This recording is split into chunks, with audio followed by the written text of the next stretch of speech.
Walter Bramble and the City of Moving Maps.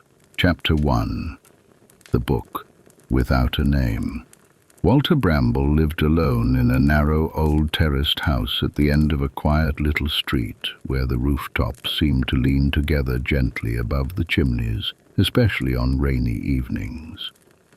The house was small and slightly crooked in places, but Walter loved it dearly. At 68 years old, he trusted familiar things. He trusted the soft creak of the hallway floorboards beneath his slippers each morning. He trusted the little hiss the kettle made before it boiled. He trusted the faint ticking sound from the clock on the mantelpiece that always seemed half a second behind every other clock in the world. Most of all, Walter trusted routine. Every morning he woke at precisely 7 o'clock. Not because he set an alarm. His body simply knew. He would lie quietly for a few moments beneath the heavy blankets, listening to the sounds outside. Sometimes rain tapped softly against the windows. Sometimes pigeons shuffled about on the roof tiles overhead. Occasionally delivery vans hummed through the distant streets while the town slowly woke itself up. Walter enjoyed those quiet minutes more than almost any other part of the day. The world always felt gentler before breakfast. Eventually he would swing his legs carefully from the bed and shuffle into the kitchen wearing his old brown dressing gown. The kitchen window looked onto a tiny garden, no larger than a sitting room carpet. There was a little stone path, a wooden bench with peeling green paint, and a bird table that leaned slightly to one side no matter how often Walter tried to straighten it. Every morning a robin waited there for him. The bird appeared so reliably that Walter had long ago stopped questioning it. "Well then," Walter would murmur softly while filling the kettle, "you're early today." The robin usually tilted its head as though considering the remark carefully. Walter would scatter crumbs outside before making tea in the same blue mug he had owned for nearly 20 years. The handle had been repaired once with glue, but Walter liked it better that way. Repaired things carried history. He sat beside the kitchen window while steam curled lazily upward from the tea. Beyond the glass, the town still looked half asleep. Rows of rooftops faded into pale morning mist. Chimneys breathed thin streams of smoke into the cool air. Somewhere nearby, a milk bottle clinked faintly against stone steps. Walter liked ordinary sounds. They made the world feel steady. After breakfast he dressed slowly and neatly. Brown trousers, checked shirt, wool jumper, then finally the old tweed coat hanging beside the front door. The coat had belonged to Walter for so long that the elbows had softened and the pockets had molded themselves to the shape of his hands. At precisely 8:30, Walter stepped outside. The morning air carried the faint smell of rain and chimney smoke. Walter locked the door carefully, checked it twice out of habit, then began his short walk into town. He always took the same route, past the little bakery with steamed-up windows, past the antique shop full of clocks that never displayed the same time, past the narrow alley where ivy climbed endlessly upward between the bricks. Walter never hurried. He liked watching the town wake itself slowly, shopkeepers lifting shutters, bus engines rumbling quietly, a woman sweeping leaves from outside her cafe, a man arranging newspapers in neat, careful rows. Most people nodded politely to Walter as he passed. A few greeted him by name. Walter had lived in the town almost his entire life. Over the years, he had become one of those familiar people who simply seemed part of the place itself, like the post box, or the church clock, or the old stone bridge near the market square. The library stood at the far end of the square between a shuttered tailor's shop and a narrow building nobody seemed to use anymore. Walter loved the library more than any building he had ever known. Its sandstone walls were darkened by age and weather. Ivy curled around the iron railings. Tall windows reflected pale morning skies. Above the entrance doors hung a weathered sign, Free Public Library. Established 1898. Walter climbed the steps slowly. The heavy oak doors opened with their usual soft groan. Immediately the familiar smell wrapped itself around him. Dust, old paper, furniture polish, faint traces of damp wool coats drying beside radiators. To Walter, it smelled better than perfume. "Morning, Walter," came a voice from the front desk. Mrs. Alder looked up over enormous round spectacles attached to a silver chain around her neck. "Morning," Walter replied quietly. Mrs. Alder had worked in the library for so many years that Walter could barely remember the building without her sitting behind the desk.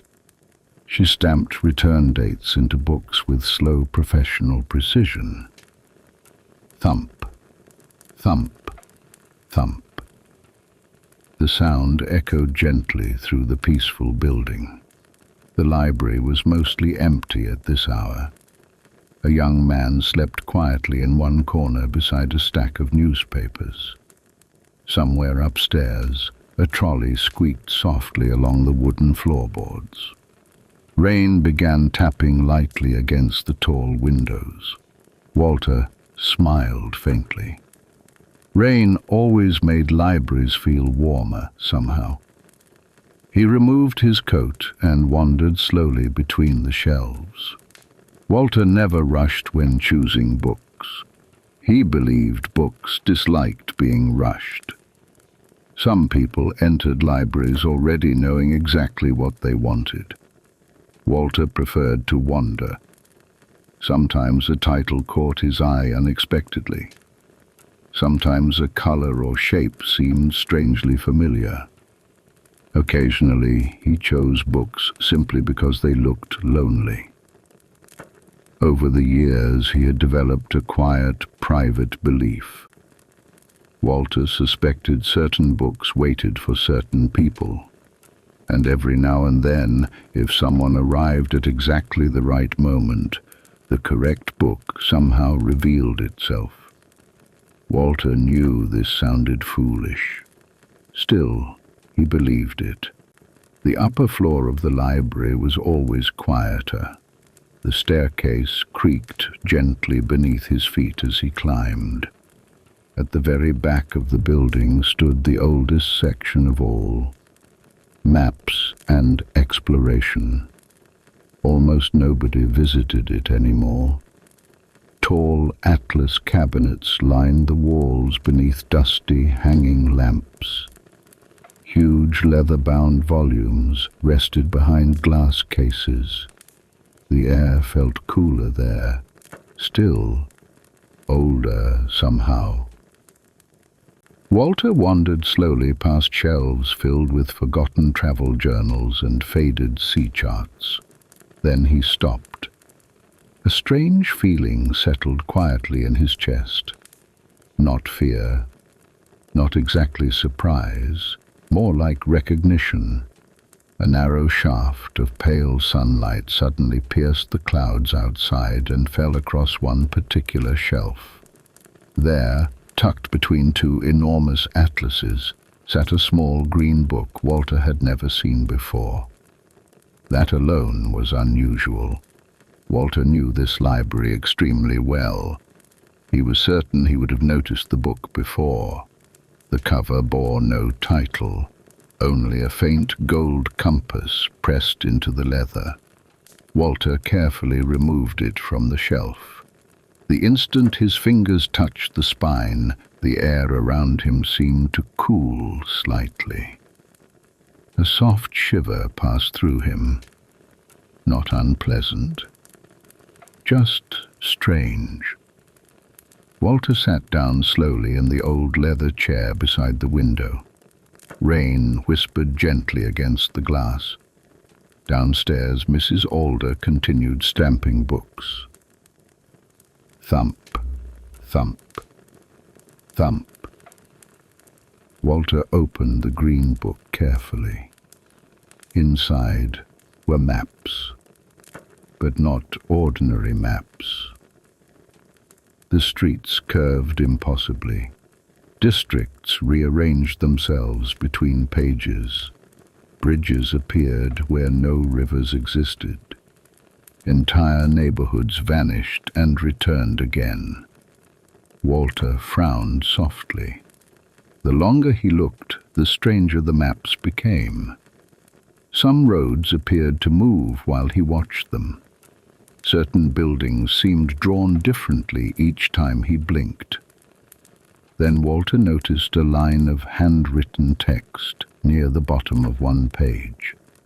The city moves for those who enter it. Walter adjusted his spectacles slightly. Beneath the sentence appeared another line written in darker ink. Do not follow the bell after midnight. The rain outside deepened. Somewhere in the library, floorboards creaked softly. Walter glanced around. Everything appeared perfectly normal. Yet the silence upstairs somehow felt different now. Thicker. Waiting. Walter looked back down at the maps. A curious feeling stirred inside him. Not excitement exactly, something quieter, like standing beside a railway platform long after dark while hearing a distant approaching train. Without entirely understanding why, Walter rested the open book fully across his knees. The paper smelled faintly of sea salt. Slowly, almost imperceptibly, the ink upon the pages began to shimmer. Walter blinked once, then twice. The drawn streets deepened into shadows. Tiny buildings rose upward from the paper like miniature sculptures. The lines widened into alleyways. The rivers darkened into moving water. Walter's heart beat a little faster now, though strangely he did not feel frightened. The library around him faded softly at the edges. The sound of rain grew distant. The chair beneath him disappeared. There was no falling sensation, no panic, only the odd, peaceful feeling of stepping gently through a doorway he had somehow always known existed. Then, suddenly, silence. Walter stood beneath a gas lamp in a city he had never seen before. Fog drifted slowly along cobbled streets. Tall, narrow buildings leaned together overhead, their windows glowing amber through the mist.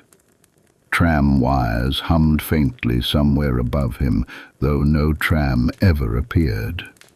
The air smelled of rain, old stone, and distant chimney smoke. Far away, somewhere within the city, a bell rang softly. Dong. The sound echoed through the fog like something ancient calling across water. Walter adjusted his tweed coat carefully. The green book remained in his hands. Ahead of him hung a crooked street sign. Morning Clock Passage. Walter turned slowly in a circle. The city stretched endlessly in every direction, and even as he watched, the streets began to move. Entire buildings shifted silently sideways. Alleys folded inward like paper. Bridges rotated gently above black canals. Walter ought to have been terrified. Instead, he felt only wonder. The city moved quietly, dreamily, like a sleeping mind rearranging memories. A newspaper boy hurried past, carrying evening editions beneath one arm. "Excuse me," Walter called gently. The boy paused. "Could you tell me where exactly I am?" The boy looked at Walter strangely. "In the city of maps, of course." Then he disappeared into the fog. Walter looked down again at the green book. The map upon its pages had changed. A tiny glowing mark now pulsed near the edge of the city. As Walter watched, the glowing point drifted slowly deeper into the streets, as though inviting him to follow. Then, somewhere far away, the bell rang again. Dong, slow, patient, waiting. Episode 2. The streets that remember night had fully settled over the city of maps. Walter Bramble stood alone beneath the softly glowing gas lamp, while fog drifted lazily through the moving streets around him. Somewhere far away, hidden deep within the city, the bell echoed once more. Dong, the sound, rolled gently through the mist like a distant buoy bell across dark water.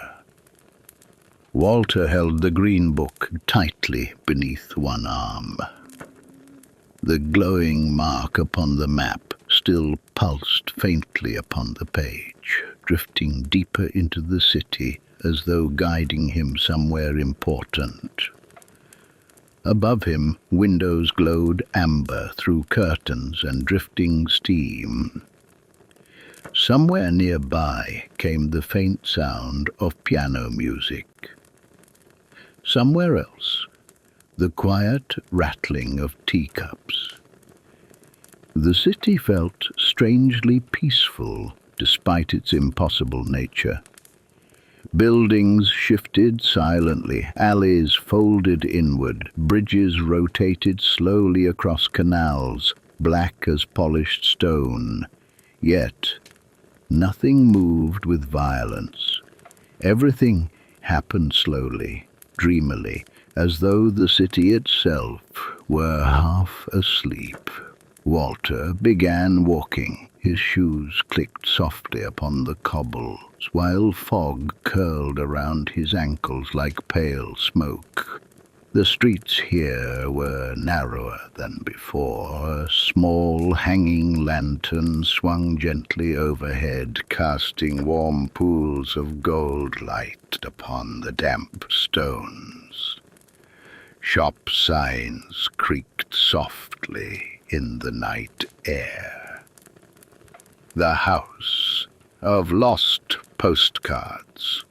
Second-hand midnight's clocks repaired while you wait. Walter paused outside one narrow little shop window. Inside sat hundreds of clocks. Tiny brass clocks. Tall grandfather clocks.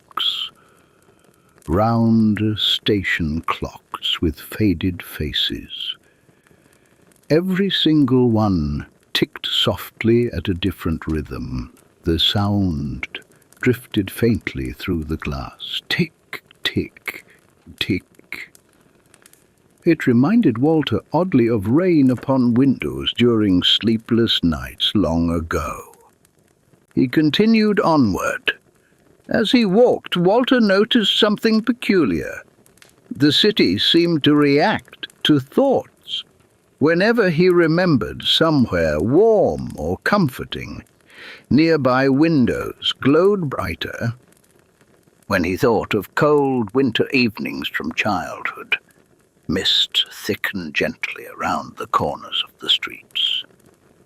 And when memories surfaced unexpectedly, the map inside the green book quietly altered itself. Walter stopped beside a canal bridge and opened the pages once more. The city map had changed again. Now tiny, glowing lines spread outward like roots beneath the streets. One line shimmered brighter than the others. Walter leaned closer. Slowly, words appeared beside the glowing path. The Street of Quiet Winters. Walter frowned softly. He had never heard of such a place. Yet somehow the words stirred recognition deep inside him. Ahead the fog parted slightly. A narrow lane appeared between two leaning buildings. At the entrance stood a weathered sign. Quiet Winter Row. Walter blinked slowly. The city had listened.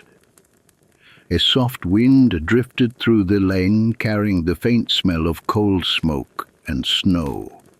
Though no snow fell, Walter stepped carefully forward. The street was silent, not empty, simply quiet in the deepest possible way.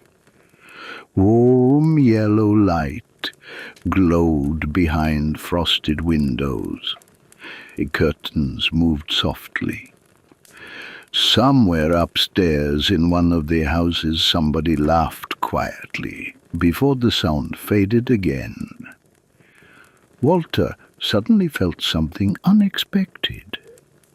Homesickness, not for a place, for a feeling, for winter evenings long vanished, for warm lamps, for old conversations, for people no longer waiting in familiar rooms. The lane curved gently ahead, and as Walter walked farther, the city began quietly rebuilding pieces of memory around him. He passed a tiny sweet shop with fogged-up windows and striped jars in the display. Walter stopped breathing for a moment. It looked almost identical to the sweet shop he had visited as a boy with his mother on rainy Saturdays. Further ahead stood a little cafe with steamed windows and bentwood chairs. Then a toy shop. Then an old cinema with golden lights beneath its awning. None of them were exact copies, only echoes, fragments like dreams trying carefully to remember real things. Walter realized then what the city truly was. Not merely a place, a collection, a vast drifting archive of forgotten moments. The thought made him strangely emotional. He continued walking slowly. The bell did not ring again for some time. Instead, the city wrapped itself around him in soft silence. A tram eventually appeared from the fog ahead. Walter had heard them humming earlier, but had not yet seen one. It rolled silently along silver rails beneath glowing wires overhead. The windows shone warmly through the mist. The tram stopped beside him with a soft hiss. Its doors folded open. No driver sat inside. No passengers either.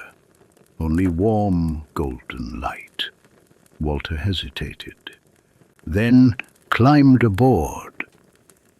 The interior smelled faintly of old upholstery and rain-damp wool coats.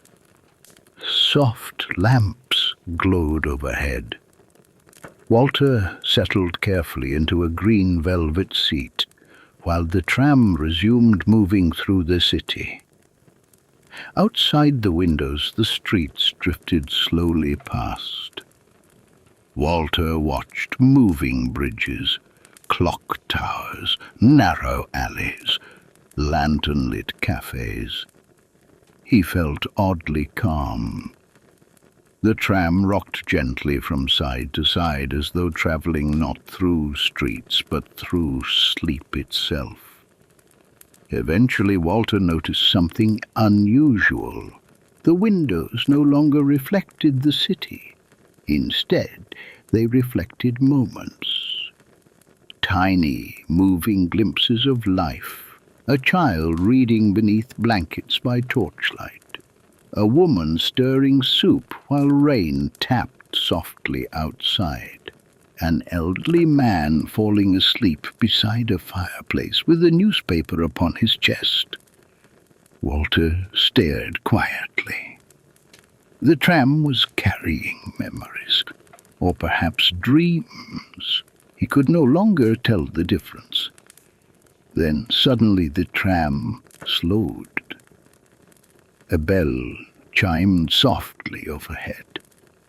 Not the distant city bell, a gentler sound. Walter looked outside.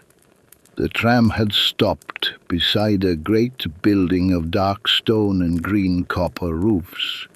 Its windows towered high above the fog. Rows and rows of glowing windows disappearing upward into darkness. Walter stepped off the tram, slowly. Above the enormous entrance doors hung a sign. The Archive of Unfinished Days. A strange feeling settled over him.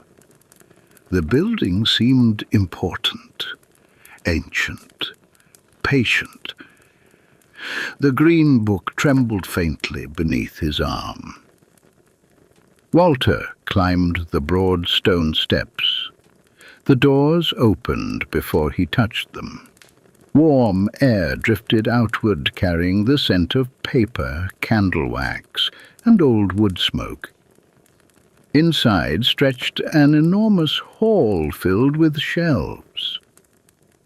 Thousands upon thousands of shelves. Not books this time, boxes. Tiny labelled boxes arranged endlessly beneath hanging lamps. Some shelves climbed so high they vanished into shadow. Walter walked slowly between them. Every box carried a handwritten label. The day he almost spoke the letter never posted, the last summer before the war. The evening of the broken watch. Walter moved deeper into the archive. His footsteps echoed softly across polished floors. Somewhere far away came the faint scratching sound of pens upon paper. Then he noticed he was no longer alone. At the end of the aisle stood a woman in a dark grey coat holding a lantern. She looked perhaps 70 years old. Her silver hair was pinned neatly back. Her expression calm. "You arrived sooner than expected," she said softly. Walter blinked. "I'm afraid I don't understand any of this place." "Very few people do at first," the woman replied gently. Her voice carried the same soothing quality as the library upstairs in the ordinary world. Walter found himself immediately less afraid. "Who are you?" he asked. "I keep the unfinished days." Walter glanced around the endless shelves. "All these boxes?" "Moments people left behind," she said. Walter frowned slightly. "Left behind?" The woman nodded. "Regrets, missed chances, forgotten afternoons, small memories that no longer fit comfortably inside ordinary lives. Walter looked again at the labels. The archive suddenly felt unbearably sad. But not cruelly sad. Softly sad. Like old photographs discovered in quiet drawers. The woman lifted her lantern slightly. "Would you like to see one?" Walter hesitated, then nodded. She carefully removed a small box from the shelf. The label read, "The Day of the Red Scarf." The woman opened it gently. Warm light spilled outward. Walter suddenly saw a snowy railway platform. A young man stood there nervously holding flowers, while snow drifted through yellow station lights. A young woman wearing a red scarf stepped from a train, smiling. The scene lasted only seconds before fading again into darkness. Walter swallowed quietly. What was that? A memory. Somebody almost forgot. The woman closed the lid carefully. Walter looked around the vast archive once more. How large is this place? The woman smiled faintly. As large as necessary. Far away, somewhere deep within the city, the great bell rang again. Dong. This time the sound felt closer. The woman's expression changed slightly. "He's walking earlier tonight," she murmured. Walter felt a chill pass through him. The bell-keeper? The woman nodded once. Then she looked directly at Walter. "You must not let him persuade you to stay." Walter frowned. "Stay where?" "In memory." The lamps above them flickered softly. Somewhere far above, the archive groaned quietly, as though the entire building had shifted slightly within the city. Walter clutched the green book tighter beneath his arm. Outside, beyond the tall windows, the fog deepened once more. And somewhere within the drifting streets of the city of maps, the bell continued slowly ringing in the dark. Episode 3. The Bell Beyond Midnight. Walter Bramble stood quietly among the endless shelves of the archive of unfinished days, while the great bell echoed once more through the sleeping city. Dong. The sound drifted through the vast hall like distant thunder softened by fog.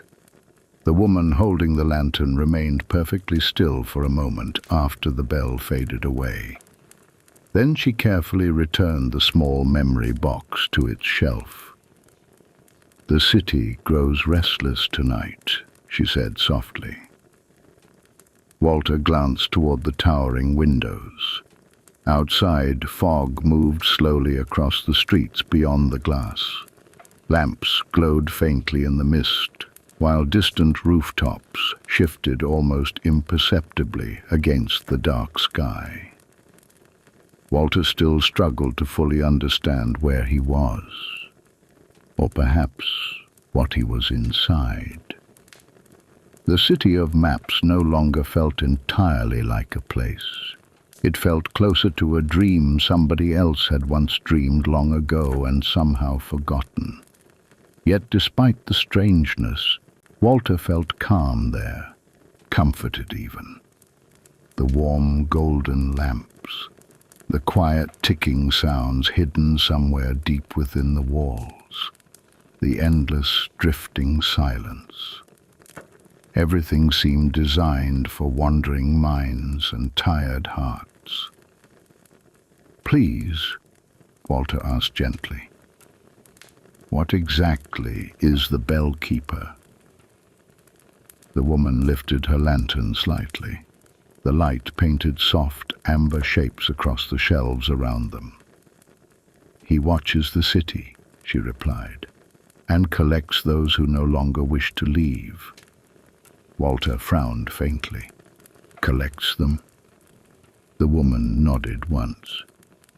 "Some travelers arrive carrying loneliness so heavy that the city becomes difficult to resist." Walter looked down at the green book beneath his arm. "And what happens if they stay?" The woman's expression remained kind, though thoughtful. "They slowly become part of the place." The answer unsettled him more than he expected. The archive suddenly seemed quieter than before. Far above, somewhere hidden in the darkness beyond the lamps, shelves creaked softly, like old ships at sea. Walter walked slowly beside the rows of memory boxes. The labels fascinated him. "The last summer of the old cinema." "The song." She almost remembered the train never taken the first morning of retirement. Each title felt strangely personal, despite belonging to strangers. The woman followed calmly beside him. "You keep all these memories?" "Only the unfinished ones," she said. Walter stopped beside a shelf near the far wall. One particular label caught his eye. "The Winter After Goodbye." Something about the words tightened gently inside his chest. He thought briefly of Margaret again, her soft laugh, the way she used to hum quietly while making tea, the evenings they had spent together reading beside the fire while rain tapped against the windows. Walter had loved her very deeply, and though years had passed since losing her, certain memories still returned unexpectedly on quiet evenings. The woman seemed to notice his expression. "The city listens carefully," she said softly. "To what?" "To longing." Walter remained silent. Outside, the bell rang again, closer this time. Dawn. Walter looked toward the windows. Far below, in the fog-covered streets, a pale lantern moved slowly between the drifting buildings. The bell keeper. Even at this distance, the figure carried an unsettling stillness. It moved without hurry, without hesitation, like something that already knew exactly where it was going. The woman beside Walter spoke quietly. "You should leave the archive now." Walter looked at her. "Why?" "Because the city has begun remembering you." The sentence made little sense, yet something about it frightened him gently. The lamps flickered once overhead, the shelves groaned softly, and suddenly Walter noticed the archive itself shifting, not violently, but slowly. The aisles lengthened, the ceiling darkened higher, entire shelves quietly rearranged themselves deeper into shadow. The city was moving again. Walter clutched the green book tighter beneath his arm. "Come," the woman said gently. She guided him through the changing aisles while the archive quietly reshaped itself around them. Walter followed. Their footsteps echoed softly across polished floors. The deeper they moved through the building, the warmer the air became. Soon Walter noticed another sound beneath the distant bell. Music, very faint. A piano somewhere far away. Slow, sleepy notes drifting through the enormous building. The melody felt comforting somehow, like hearing an old radio playing in another room late at night. Eventually they reached a circular chamber lined entirely with clocks, not harsh ticking clocks. Soft ones, sleepy clocks, the kind that belonged in quiet sitting rooms beside warm fires. At the center of the room stood an enormous window overlooking the city. Walter approached slowly. The view stole his breath. The city of maps stretched endlessly beneath the fog. Bridges moved gently across black canals. Lantern-lit trams drifted silently through silver streets. Clock towers rose above drifting mist, while glowing windows shimmered softly in the darkness. The entire city moved slowly and dreamily, like a sleeping mind rearranging itself. "It's beautiful," Walter whispered. "Yes," the woman replied quietly beside him. "It is."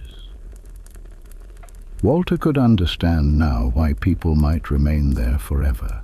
No harshness existed in the city, no noise, no rushing, no loneliness either, strangely enough. The place seemed built entirely from quiet human feeling. Warm memories, lost evenings, forgotten kindnesses, the soft, forgotten corners of ordinary lives.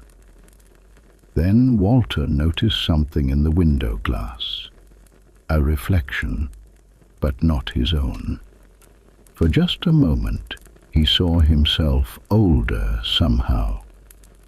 Not older in years, older in feeling.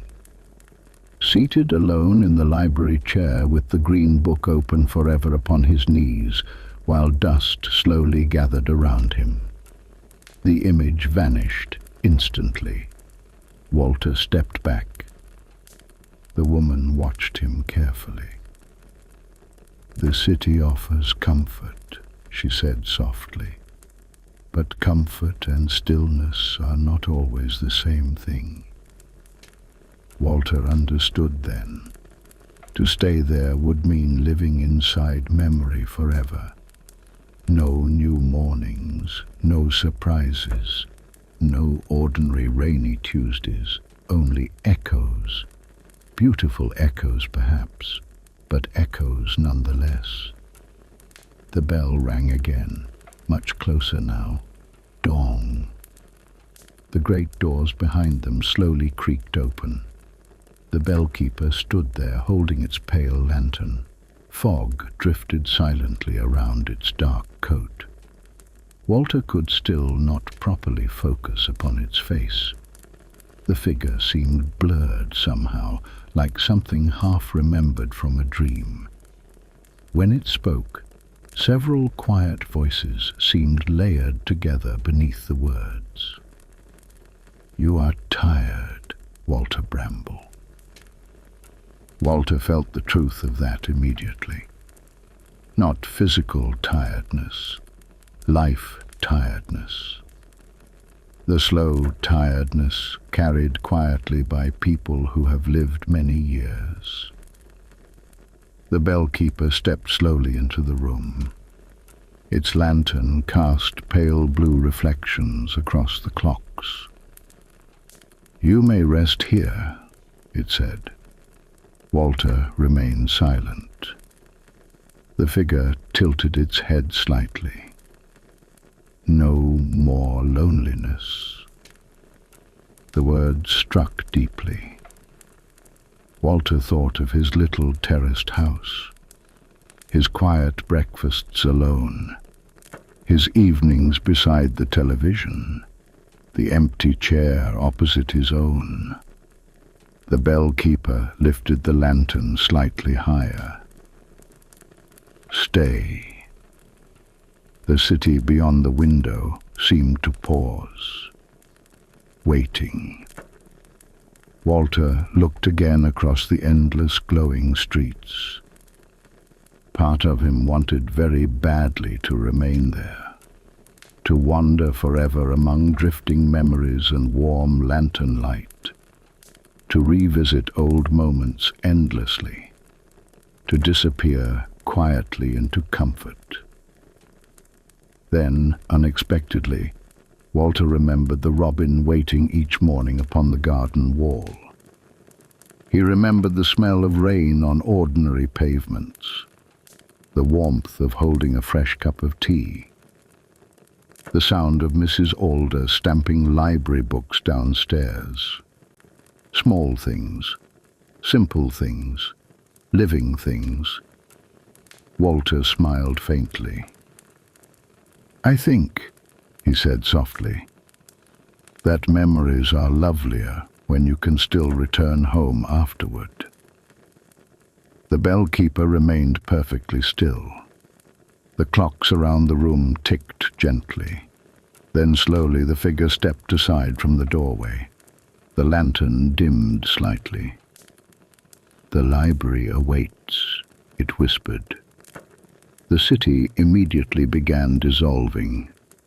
Fog folded inward. Clock faces blurred. The warm lights of the streets stretched softly into gold reflections.